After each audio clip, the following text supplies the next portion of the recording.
welcome to the Sanskrit Podcast, where the ideas of ancient India meet the modern world. My guest today is Professor B. Mahadevan, who has taught at the Indian Institute of Management in Bangalore for over 20 years. His research interests include supply chain management in electronic markets. He also teaches an elective on how to apply principles from the Bhagavad Gita in management. This course, says Professor Mahadevan, shows how spiritual, religious and secular ideas coexist in the Gita and how they can be used to address contemporary issues. Today, Professor Mahadevan is here to attempt an answer for a very important question that we all face. How do you experience or how do you find your true self, and how do you find meaning in what you do? Namaste, sir. Namaste and good morning. Good morning. So I have read most of your writings, and in your writings you say that it is very important that you pursue activities that align with your nature. What does that mean? Okay. First of all, to wind back a little bit of a comment that you made, my research in the last 2 years, and from which I come to understand a vast amount of research in the management literature today, brings a very important point.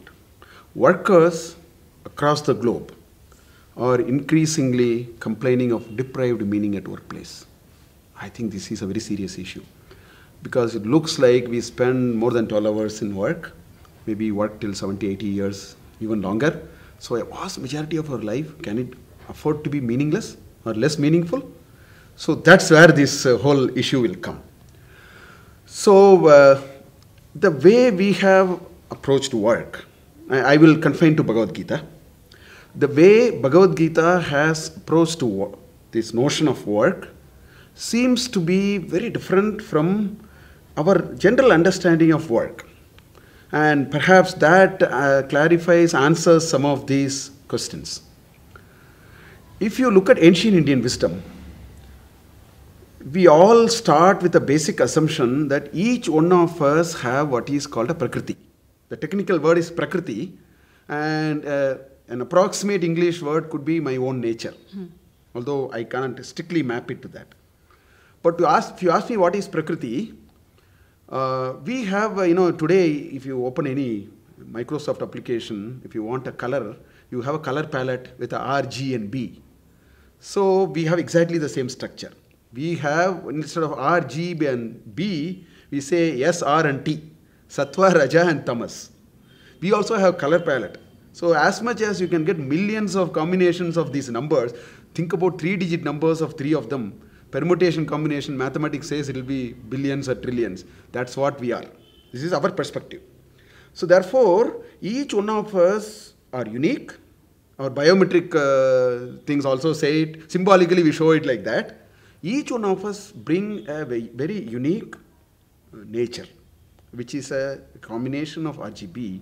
So Bhagavad Gita says that the work that we do must be as closely aligned as possible to our nature. Now let's get a little more detail into it rather than this is a high level. I want to put this perspective in place. Yes. Now what does it mean? It simply means that this combination of these 3 gunas which I am talking about as a Prakriti, the sum and substance of that might possibly say that I am a person who is very inclined to think. That's my nature. If you leave me in a room, sit in a corner, I may want to think. You may be a person, you have one more dimension to the thinking, you want to creatively do something. It may be write a painting, maybe make a music or choreograph or something. There is another person who is very good in physical work. That combination of RGB may lead him there. So in some sense, what are we trying to say? Making meaning to work must start here. But what is happening today? Look at today. Everybody it looks like, exactly, everybody in India at least I can tell you, everybody wants to become an engineer and get into a software company. I mean, this is counterintuitive to me. But you're saying, you're pitting market forces with personality, Professor Mahadevan. You're saying choose activities aligned to your nature. But if I want to be a musicologist or an archaeologist and my father, there's no money in that, how do you balance this? Yes. So that is where the next step comes. So the question you need to ask is, do you want money or you want a sense of fulfillment? They are two different things. Any amount of money, at best, I used to say this. If you have a lot of money, you can die in a cart made of gold with all your mental depression. Instead of a wooden cart, you can die on a golden cart. Money doesn't buy happiness, we know. Yes. So I think we need to ask that question. We are making very simplistic assumptions about life. Gita doesn't allow you to do that. Gita says, understand why are you here. We all, in fact, even the person who says money, he's not saying money. Let me tell you what each one of us are saying. Nobody in this world says, I want to be unhappy. All of us want to say, I want to be a happy person. The only difference is, I thought money brings happiness. You think creativity brings happiness. Somebody else thinks, reveling in some imaginary things brings happiness. So the path may differ. The objective doesn't differ. So the question is, we need to inquire on that. I think we are all working for happiness. Nobody says I am working for unhappy, I want to be unhappy and so on. So I think our conversation is not sharper today. That is where the work-related challenges are coming. How does this play out in your role as a teacher? You're dealing with the brightest, ambitious students in India. How do you advise them? So if a student comes, how do you say? So I make two favorite statements. I'll make those two favorite statements here. When students come to IIM Bangalore, either they give me the first session or the last session. We have an orientation. Yeah. 450 bright kids come and with a lot of expectations and so on. I narrate a story from Purana. I tell them in Narasimha Avatara, when Hiranyakashipu was torn to pieces, nobody could go near Narasimha. Prahlada slowly goes, and then Prahlada asks, you must pardon my father. And as the story would go, he says, 3 generations, the moment you are born, 3 generations are taken care. Take that statement just as a statement. I bring that statement to my student. I tell them... Sorry, I didn't understand. Who was born? Moment Prahlada was born as a child to Hiranyakashipu, Narasimha says, your ancestors up to 21 generations are taken care, redeemed, don't worry. I see. An assurance. Okay. He asks, pardon my father. Yes, I don't want my father to go through all that for all that he has done. Now, instead of getting into the details of what does it mean, I want to bring that statement in. This is what I tell my students. They all get a little inquisitive. Why is this professor saying this? The statement I make is, the day you have got an admission letter and paid your fee and walked into this campus, you are in the top 0.5% of this country economically. It's taken care of. But unfortunately, they don't. They are very agitated. We have 2 counselors. So I tell them, don't you think it is childish to, inflict mental stress on you? Instead of understanding that you are in the top 0.5%. No, that doesn't mean you don't have a udasina bhava. Doesn't mean that. What it means is, don't get stressed about life. If only remove stress, there is joy in what you do. If you bring this too much of money and all that, so this is the first thing I tell them. Second thing I tell them. So therefore what I am trying to tell you is, you must discover the path of happiness, and it is guaranteed that you may end up doing a good work. And get money and get all those additional You are things. Putting the cart in front of the horse. Do it the other way. Correct. Okay. This is the first issue. Second issue is, I say, you are so complicated now. Unfortunately, in a way you have thought like this. You are bothered about CTC.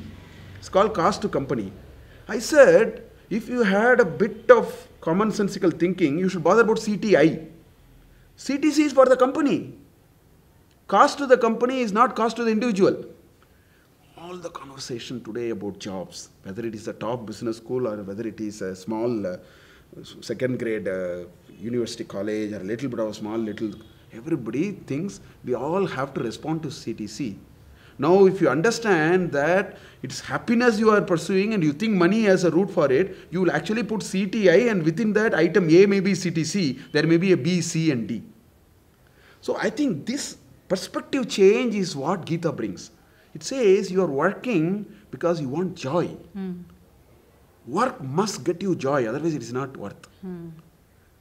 So these are some of the examples I give to drive home the point that you cannot afford to stress yourself and vitiate the whole thing, which means you create problems for yourself. You don't end up with the objective you started with. Is there a way to find out what your prakriti is? This you may not be able to answer because it's individual, but what are some things you have done? Okay. So, moment I give a talk on this, my students also ask the same question. Sir, what you are saying is certainly there's not much to disagree with you, but tell me the how-to part of it. Honestly, since it is so individualistic, I can only tell a few things, which is out of my small little experience. I think it is very useful, first of all, to become a little reflective in life. Before answering this, today we seem to be very analytical. Develop a sense of being reflective. What's the difference? Analytical means you cut everything into pieces, find the logic and connect Pros it. and cons. It's all parts equal to the total. Reflective means while you see all these structures, do you see anything behind it? Do you see a sukshma? There is some sukshma behind it. I'll give you an example. In fact, I have written it and I have spoken about it elsewhere also. The whole Indian wisdom is meant for reflective thinking. Draupadi Vastra Apaharana in Mahabharata. That story can be understood either analytically or intuitively, reflectively. Analytically means I am a professor of operations management. First question I'll ask is, what is the manufacturing lead time for this saree? So is the process balanced? Because I see it, I analyze it I'm very analytical here. Who is winding it and who is unwinding it? And how long is the thread? Have you ordered raw material? Have you the machine running? Is the current 24/7 available electricity? All that I can do. I'm taking an example. Whereas I can read the story, disregarding these details, I'll go one step back and say, what are they trying to communicate here? Oh, they are saying the day you know how to take your hands off, your weight will come down. That is a subtle message there. Today, what is the problem? Everybody says, I have to solve my problem. Actually, you cannot solve your problem. If I step out, I don't know whether I will go home or not. That can be an accident also. So much is what I can do. Again, this is not to scare or this is not to be pessimistic. It is to bring that right perspective. So, first of all, we need to be very reflective, which means you should look for a deeper meaning of many things. First, develop that habit. With that, you can ask, what gives me happiness? You will discover, you will find after, you continue to work. I'm not asking you to resign the job and so on. Many are doing it. Exactly. That's what they're doing perhaps. So what you do, you keep working. And for some reason, I became an engineer, that's what happened to me. I became an engineer. And when I became an engineer in my undergraduate, I thought, because I saw my uncle who was a great engineer, great consultant, I said, that's what life is. In that age, my prakriti is still not manifesting to me. All of us are like that. That's all right. But very soon I found that two things I love the most. One is creativity and another is freedom. If people give me freedom, I will deliver my best. Some others may not need. I am very comfortable taking your instruction and doing. I may be like that. You may love freedom. You may deliver best when you have freedom. And secondly, you want to always be creative on doing. I found this profession will give me that. I chose to become a teacher only because of this. Because somewhere this was, God has been kind to me, it knocked me very early perhaps. But we don't have to worry too much about it. The point I'm making, how do you find my prakriti? You try it. There are certain things, your heart becomes very cool. You get a feeling of... That's a lovely line. Huh? That's a beautiful line. Your heart becomes It's very cool. It's like an air conditioner running. Or, you feel there is a sense of happiness. You had a good sleep that day. Now, if you become reflective, you will slowly find out these are the things which makes me very happy. Then slowly I will find my way there. I think it's a process. Yeah. And I believe it's worthwhile to do it. Yeah. And whatever little I have understood from Gita, I think it's a great thing to do. Now, to put on your more analytical hat, I read about this thumbprint analysis which will tell you what are these jobs you are good at. Then there's that book, How Beautiful is Your Parachute or something, which tells you what careers you're suited.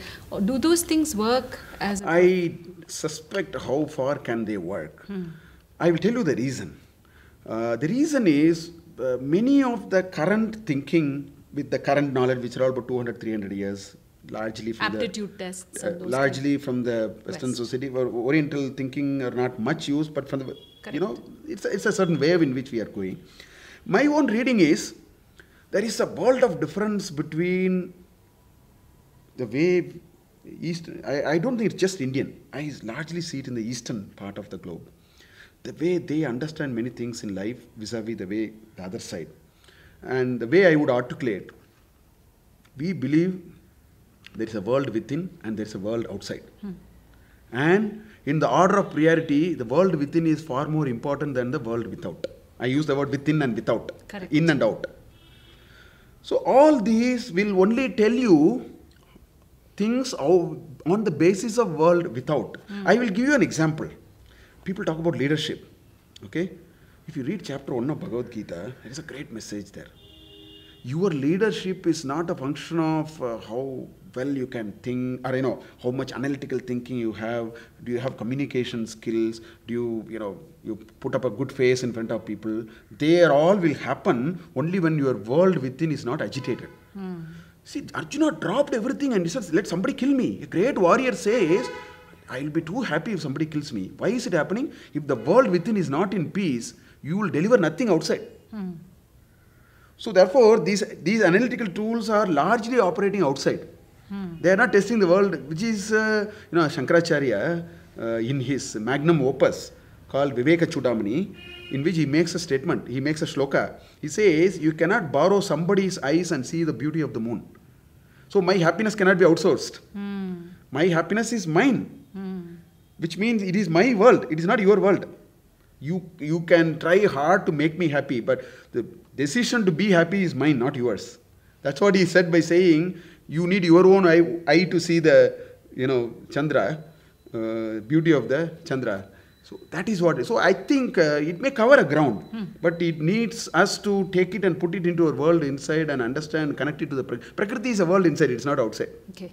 Like that. Going to the next level, talk about work and worklessness, or have you already covered that? You say not necessarily. There is a beautiful shloka in Bhagavad Gita. It's the 18th shloka in chapter 4. What he says is, Karmani akarma yaha pashet, akarmani cha karma yaha. It's a very paradoxical statement. Sa buddhiman manushesu yuktaha kritsna karma krit. This is the shloka. I'll little bit explain the shloka. It says, karmani, in work, akarma yaha pashed. That person who is able to see worklessness in work, no work in work. Let me put a word like that. Then he comes the other way. He says, akarmani cha karma yaha. In no work also he sees work. This is really a confusing kind of a paradoxical statement. So that's what the first line says. Second line says, sa buddhiman manusheshu. Of all the human beings, he is a very bright fellow. Saha yuktaha. He is yuktaha is a word called connected. It comes from the Sanskrit root yujir, is to connect. So he is well connected with the reality. He is in sync with reality. That's the meaning. Yuktaha. Yoga also comes from there. Krishna karma krit. Krishna means everything. So he is said to have accomplished every work. Now, why is Krishna saying this? Now, in everything that we do, we learn we should achieve. This is, I would say, is a yardstick for saying how well you are doing work. If you do work and after 6 hours, you feel I am not at all tired. I am as energetic as I started. That is called seeing no work in work. And that happens to all of us. You know when it happens? When you have deep sleep, shushupti. That's why we want to sleep for some more time. You become very energetic. There's so much work we have done. It's a work. Or you watch your favorite cricket match or the tennis match, 6 hours goes like 1 hour. You are ready for another 4 hours of midnight match, football, FIFA finals and things like that. So there are occasions in life where we are able to see no work in work. In other words, work never tires me. Work leaves an impression of no work. That's what Krishna said there. That's a little easy to understand. There is a second, which he says, akarmani cha karmaya. That's a real deep idea. He says, things where you apparently see no work, there is a work behind it. It's a subtle way of understanding work. To give you an example, I read this, I think, in Chinmayananda's commentary on Gita. He says, the fan does not run, the electricity runs. You don't see, electricity is not doing the work, but it is causing the work. So, an engine from here to Chennai in the train does not run. The diesel actually makes the engine run. Correct. The diesel is no work, it causes work. So is it like saying if you're sitting still, you're meditating? I mean, I don't understand how to make No, the point human I'm saying correlation. is, in a work, you should learn to see the sukshma. A child will think the engine is running. Oh, what a wonder the engine is running. An automobile engineer knows the engine is not running. The engine is made to run by a petrochemical process for which diesel is put. An electrical engineer will even know one more step. He will say the diesel is burning and creating electricity which is running a DC motor which is running. So what is Krishna saying? This is a mastery of work. Two things must happen if you have mastered work. One, at the end of doing work, you should never feel like having done work. Two, you should know the sukshma of work so that you even do the work well. If you know the sukshma, you know where to put your hands. Na? That is why he said, Buddhiman Manusheshu, he is really a bright fellow and he is yukta hai, he is well connected, he will not do things wrongly because he is neither tired nor he knew, there is no missing links in him. And Krishna Karmakrit, if he approach work like this, he can probably achieve any work. So that is this notion of work and worklessness. I think, there is an Ashtavakra Gita. And the same idea comes very beautifully. Ashtavakra is a great sage. His Sishya was Yajnavalkya. Yajnavalkya is a very great sage and Ashtavakra is his guru. So Ashtavakra Gita, there is a nice shloka and I think it's very relevant today. I've seen it in practical life also. He says, Nivrittirapi mudasya pravritti palaba upajayate pravrittirapi dhirasya nivritti palabhagini. It's a beautiful shloka. He says, Nivritti means rest. Pravritti means work. This is one understanding of the word. So what is he saying? For mudas, these dull-headed people, nivrittirapi mudasya pravrittihi upajayate. This person is not doing much work, he is very tired. It's all like doing, it is a contrary of this sloka which I said. Correct. Then he says, pravrittirapi dhirasya. For dhiras? For dhira is one who uses his buddhi very well. His sense of discrimination is so good. Pravrittirapi dhirasya nivritti palabhagini. He, at the end of 5 hours, he is not tired. He looks as though he is not done. That's what the karmani akarmaha yahapashe. I think this is the charm of understanding how to do work. So the takeaway is that be more effective when you do work and also pull back and see the sukshma behind the work. Okay. Then work is a lot more manageable and enjoyable also in some sense. Correct. Please talk a little bit about focus and concentration, which you have written about. And also, side by side, there is the concept of meditation that's now in vogue. So please talk about these two. Okay. So, in Bhagavad Gita, there is in chapter 2, Krishna says, Bahushaka hi anantascha, buddhihi avyavasainam. A person who, vyavasai is one who is endearing very diligently. Avyavasai is who is not. So he says, Bahushaka hi anantascha, ananta, endless branches. So a person whose thoughts are going astray, it gets into numerous branches, he is an avyavasaina. He will not diligently do work. Vyavasainaha, avyayasainaha. It's just the opposite of that. So there Krishna said that if you want to do good work, your thoughts must be very simple. You take a mirror and put it on collect the rays of the sun and focus it. You can burn metal also, not paper. In fact, this is a technology we use in IIM Bangalore and we are generating steam for cooking for our students. 1,000 students eating every day. We have removed all LPG cylinders and we have parabolic reflector. That's the power of concentration. Okay? Now the question is, how do you get this concentration? I mean, this is again a concept. Yes. Now, how do you get this concentration? That is where yoga comes. So, Patanjali's Yoga Sutra, the first sutra, what does it say? Yoga hai chitta nirodhartam. This mind, by its inherent nature, is chanchala. So, he says the entire idea of yoga is to park it.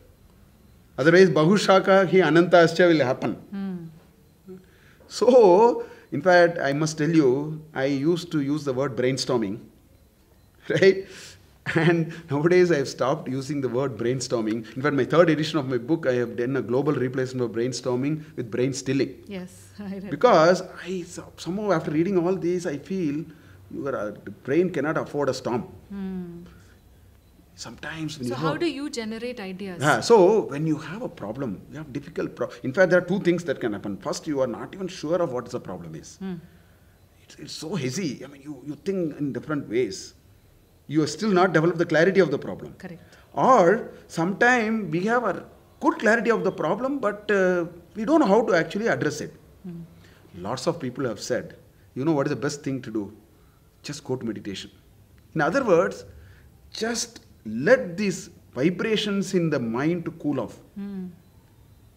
Just leave it to rest. If you leave it to rest, it might open sometimes. In other words, if you still the brain, I use the word brain only because brainstorming and brainstilling are rhythmic. What I mean is chitta. The yoga says chitta nirodhartam. Nirodha is to stop, abstract. That is the meaning of the word nirodha. So, the chitta is always escaping, all the time. Great thinking happens when you are at peace. Great things are never achieved in excitement. Great things are achieved when you are a little bit slow down. That is where the yoga comes. So yoga is a sustained practice. Unfortunately, today yoga is competing with aerobics and gymnasium. Ashtanga yoga has only asana, and all those are just one part of it. If people faithfully understand the 8 steps of yoga, it will help you to slow down if you are thinking 1,000, if this vibrating at 1,000 thoughts per minute, if you can bring it to 100 thoughts per minute, the quality of thinking will dramatically go up. A lot of people have said that. I think it's time we experience it. Anupama Hoskere, who's hopefully going to be a guest, was saying Kshana means the time between the thoughts in our... Yes. So maybe increase the Kshana. But give me a few takeaways. So what do you do to do you stop answering phone calls with this whole multitasking and social media? What is some advice you give your students who are in this world? Yes. With countless stimuli. So, first of all, this is a very important thing which I say. I say that particularly if you are feeling the pressure of the decision, and with these gadgets, that is where the situation is much more volatile. I give them simple thumb rules. Some psychologists do it. They say count 10 before you answer. What are they saying? The message I give is there is something called sensory input and a motor output. That's what we are up to. When people talk to me, you accuse me of something or you ask for something and you say it's so urgent and so on. It's a sensory input. Correct. And there is a motor output. I quickly, I have a gadget, I propose a few buttons, or I disagree with you, I spit out all that in an email. Today I am able to do it. Earlier I may have perhaps write a letter and then post it, it will reach you and so on. So I think the question that we need to understand or answer is we need to create as much as possible a gap between the sensory input and the motor output. And a yogic practice and all this, tune the mind to that frequency. In chapter 3 of Bhagavad Gita, there's a beautiful question.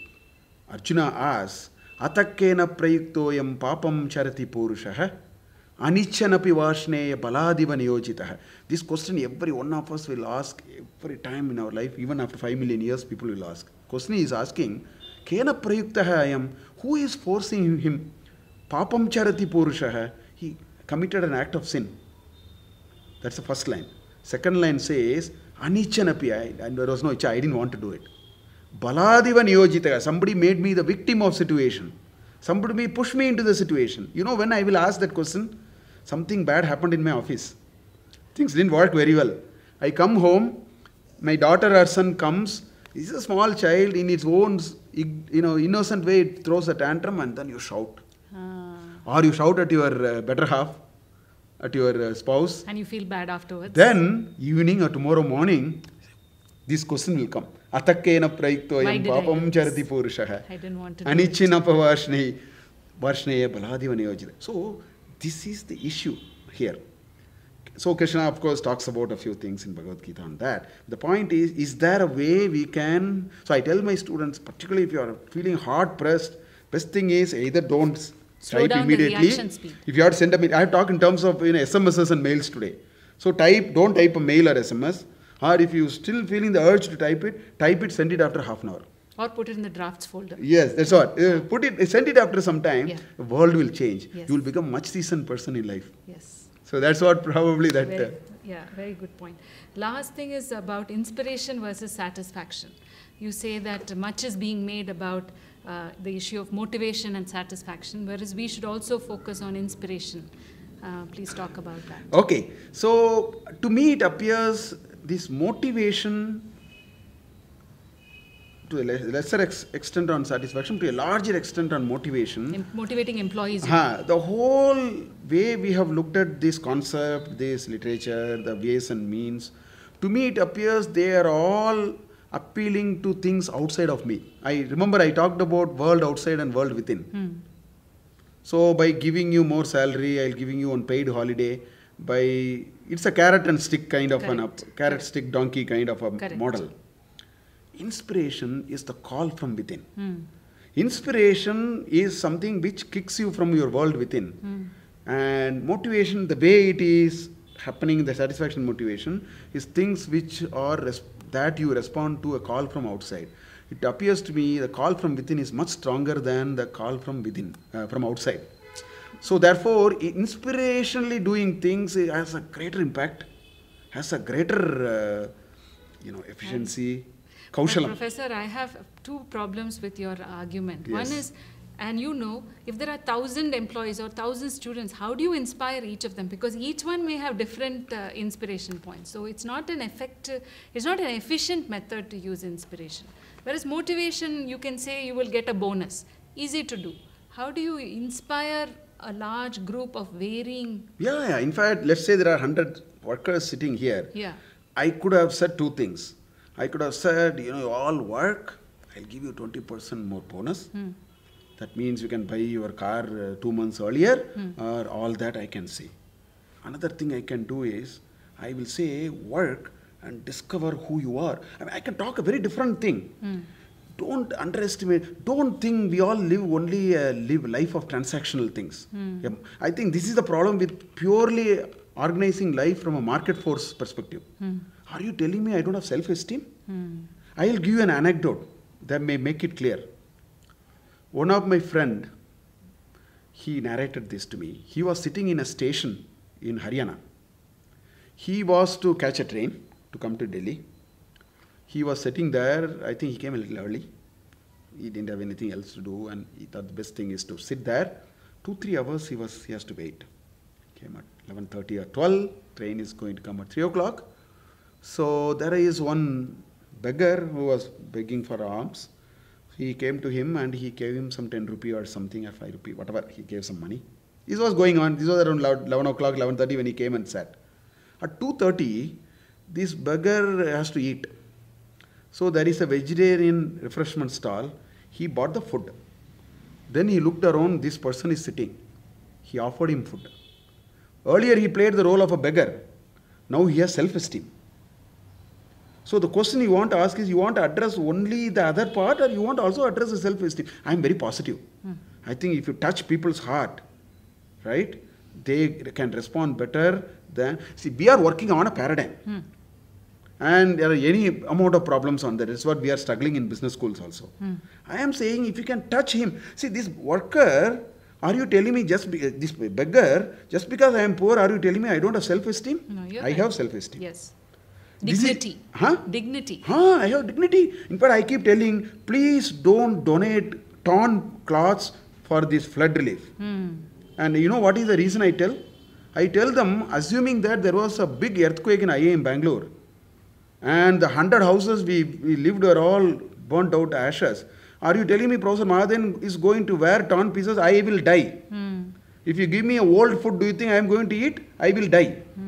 Dying is better to me than eating this old food and wearing. My self-esteem, my self-respect is there. I think each one of us have it. So inspiration will touch that. Whereas this will touch perspiration. This motivation to me is perspiration. That is inspiration. Yeah. So we need to make a choice. This is a position from which I am operating. Yes. I mean, we don't have to agree on it, or yes. We can. No, or you use both. Yeah. It's good to use both. The current paradigm seems to be we don't even recognize this. Correct. That's the issue. So you've really, thank you for looking at things from a different perspective and showing us that we also can look at it from a different perspective. That while you need teamwork and motivation, you also need to touch hearts and spirits. Thank you, Professor Mahadevan. Thank you, Shobha.